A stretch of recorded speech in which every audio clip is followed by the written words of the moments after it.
Hi everyone, welcome to Techsala. मैं रोहित और आज हम डिस्कस करेंगे वर्क ग्रुप एंड डोमेन में क्या डिफरेंस होता है। बेसिकली जो आईटी में अपना करियर स्टार्ट कर रहे हैं अभी या जो स्टडी कर रहे हैं तो उनके लिए ये मोर इंटरेस्टिंग हो जाता है जानने के लिए कि वर्क ग्रुप और डोमेन में डिफरेंस क्या होता है। तो आज हम इसी के बारे में जानेंगे ज़्यादा और प्रैक्टिकल से समझेंगे, प्रैक्टिकली नॉलेज से कि क्या डिफरेंस होता है और क्या क्या हमें चैलेंज होते हैं वर्क ग्रुप एंड डोमेन के।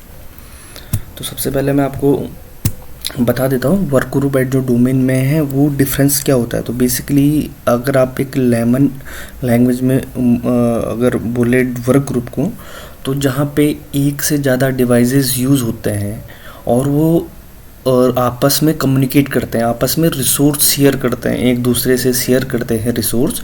एक से ज़्यादा डिवाइसेस आपकी कनेक्ट होती है तो वो आपका वर्क ग्रुप हो जाता है, वर्क ग्रुप कहलाता है। और एक डोमेन जो कंट्रोलर होता है, जो डोमेन नेटवर्क होता है, वो क्या होता है, वो होता है आपका कि आप एक सेंट्रलाइज जगह से सारा अपना नेटवर्क को मैनेज करें।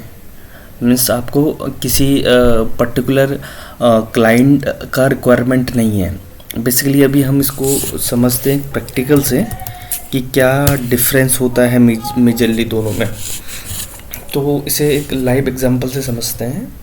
माना कि आपके यहाँ कुछ कंप्यूटर्स हैं, 5 कंप्यूटर, इसे आप 500 भी कह सकते हैं। और ये वर्क ग्रुप वाला जो नेटवर्क है वो डिज़ाइन करके मैं बता रहा हूँ आपको। मान लीजिए कि आपके यहाँ पाँच कंप्यूटर है, आप इसी को 500 भी ले सकते हैं, इतने कंप्यूटर लगे हुए हैं।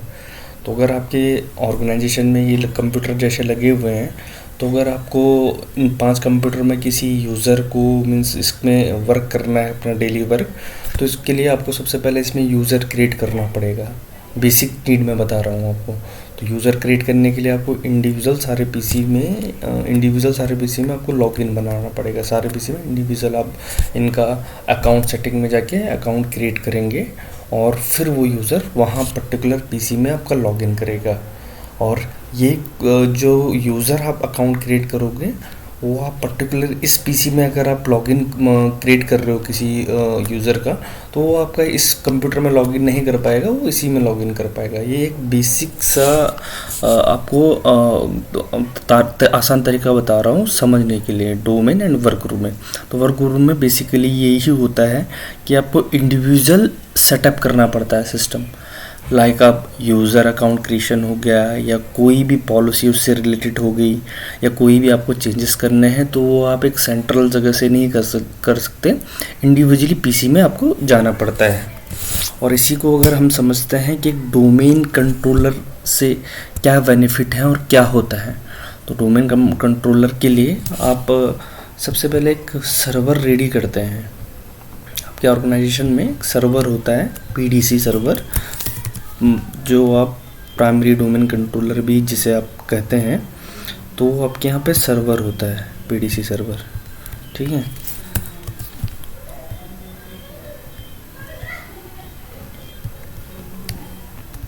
ये आपके क्लाइंट सिस्टम हो गए। यहाँ पे मैं 3 क्लाइंट सिस्टम दिखा रहा हूँ, आप इनको भी 300 ले सकते हैं।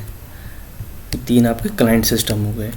तो इनमें जो आप यूज़र आईडी क्रिएट करोगे, बेसिकली जैसे आप एक कोई यूज़र आपका ऑर्गेनाइजेशन में आता है, आपको अगर उसको पीसी सेटअप करके देना है, तो वो आप इस पीडीसी है जो आपका यहाँ प्राइमरी डोमेन कंट्रोल या जो डोमेन कंट्रोलर है वहाँ आप क्रिएट करोगे और वो यूज़र आपका डोमेन में कहीं भी लॉगिन कर सकता है।